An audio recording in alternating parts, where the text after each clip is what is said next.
ملک شام کا ایک خارجی اہل بیت نبوی صلی اللہ علیہ وسلم کا جانی دشمن تھا۔ ایک مرتبہ کسی ضرورت سے مدینہ آیا۔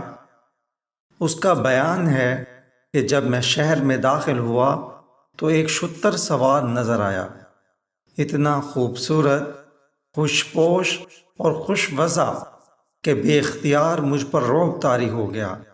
میں نے ایک راہگیر سے اس کا نام نشان پوچھا۔ جواب ملا کہ یہ حسن بن علی بن ابی طالب ہیں۔ میں نے یہ نام سنا تو علی رضی اللہ عنہ کی دشمنی کی وجہ سے بڑا بیزتاب کھایا اور ان کے نزدیک جا کر پوچھا، تم علی بن ابی طالب کے فرزند ہو؟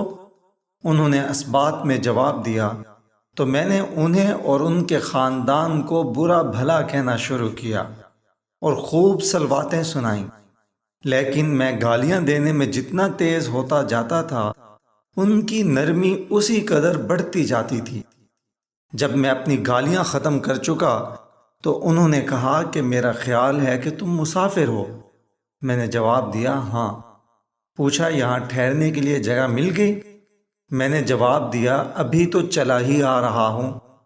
حضرت حسن نے کہا ہمارے گھر چل کر قیام کرو تاکہ تمہارے آرام کا انتظام کیا جائے اور جس کام کے لیے آئے ہو اس کے سر انجام کی صورت نکالی جائے اور جس چیز کی حاجت ہو مقدور بھر حاضر کی جائے۔